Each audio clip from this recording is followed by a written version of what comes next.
plus profit plus liabilities.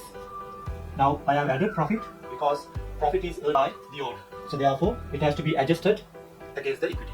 So this can be elaborated as assets equal equity plus profit plus revenue plus liabilities, because the expenses we have moved to the other side. So this is the final equation. An account means it's a record to keep track of all the transactions.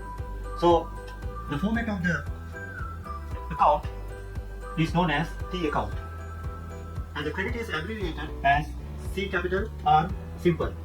So it is so likewise for equity, revenue and liabilities we will have to maintain separate T accounts. So basically company will maintain many accounts. So this is collectively known as a ledger. In this video I am going to discuss about double entry accounting system. Before I move on to the double entry accounting system, let me recap some of the principles I discussed on the accounting equation.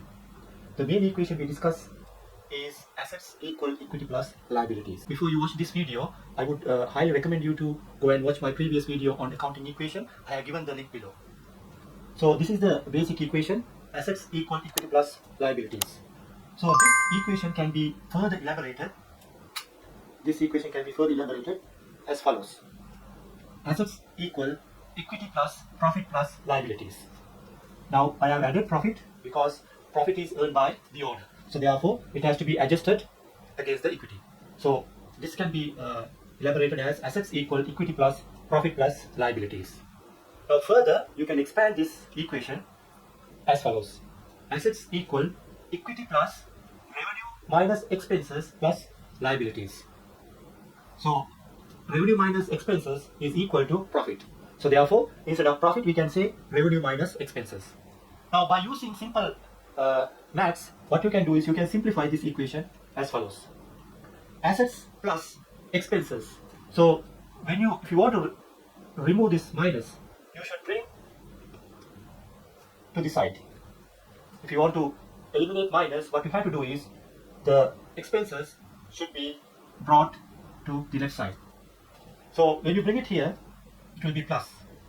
Assets plus expenses is equal to equity plus revenue plus liabilities, because the expenses we have moved to the other side. So this is the final equation we derive from the basic equation. Basically there will be 5 types of transaction that will be recorded under these categories. There will be 5 categories, namely assets, expenses, equity, revenue and liabilities.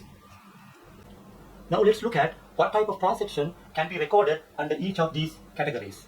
For example, if you take assets, any purchases of assets, motor vehicles, machineries,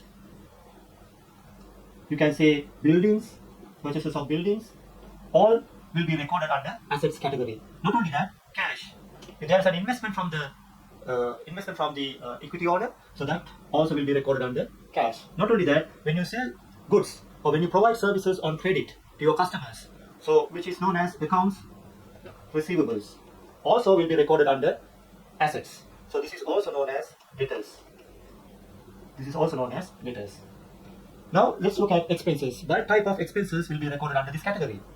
We can say salaries, electricity, water, rent, insurance. So these kind of expenses will be recorded under this category. Then when you take the equity, only owner's interest will be recorded under equity. So initial investment, if there is any additional investment,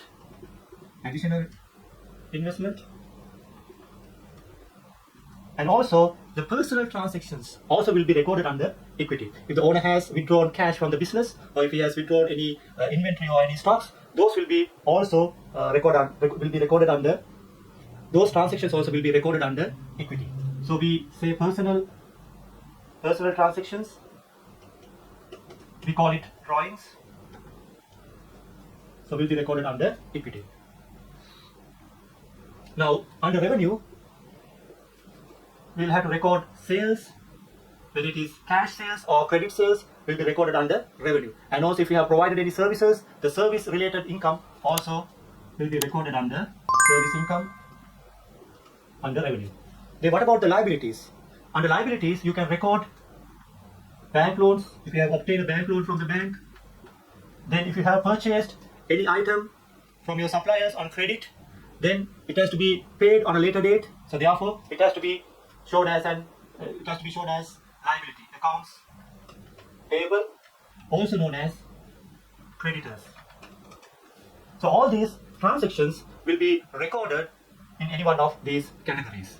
Now after identifying these transactions, where it will be categorized, now these transactions will have to be recorded somewhere.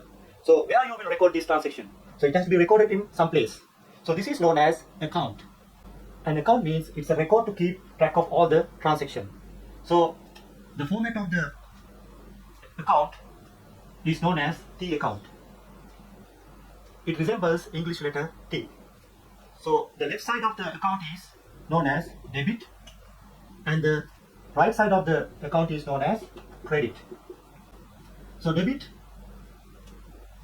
we can abbreviate it as D capital or simple.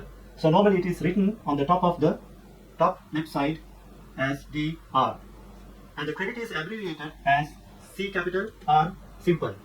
So it is normally written on the top of the right side CR, and also there will be a title. A separate T account will be maintained for each and every transaction.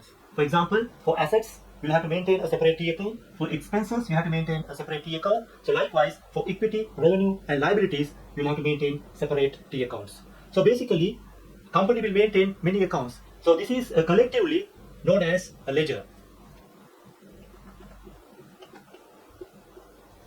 Normally, companies will maintain many T accounts which are collectively known as a ledger.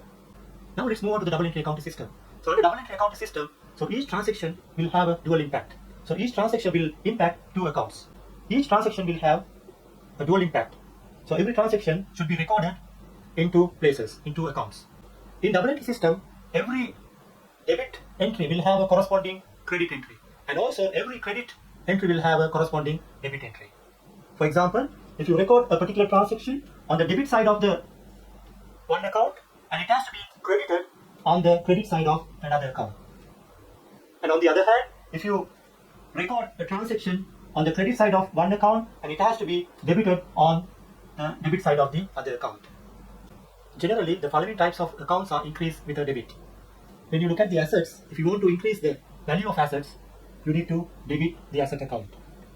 And at the same time, if you want to increase the expenses, you need to debit the expense account. On the other hand, if you want to decrease the value of the asset, it should be credited. And also the expenses, if you want to decrease it, you need to credit. Generally, the following types of accounts are increased with a credit. When you take the equity, if you want to increase the equity value, it should be credited. And also, if you want to increase the value of the revenue, it has to be credited. At the same time, the liabilities, if you want to increase the liability, the value of the liability, it should be credited to the liability account. And also, if you want to reduce the value of any of these accounts, it has to be debited. So if you want to reduce or decrease the value of the equity, it should be debited. Revenue, to decrease, it should be debited. And also the liabilities, in order to decrease the value of the liabilities, it should be debited. Finally, when you summarize the impact on these accounts, we can conclude as follows. So when you look at the assets and expenses, in order to increase the value of these assets and expenses, you need to debit. You need to debit the assets and expenses account in order to increase the value of the account. And on the other hand, to increase the equity value or revenue value or liabilities, you need to credit. You need to credit those accounts. Whereas, if you want to decrease the value of any one of these accounts, you need to credit.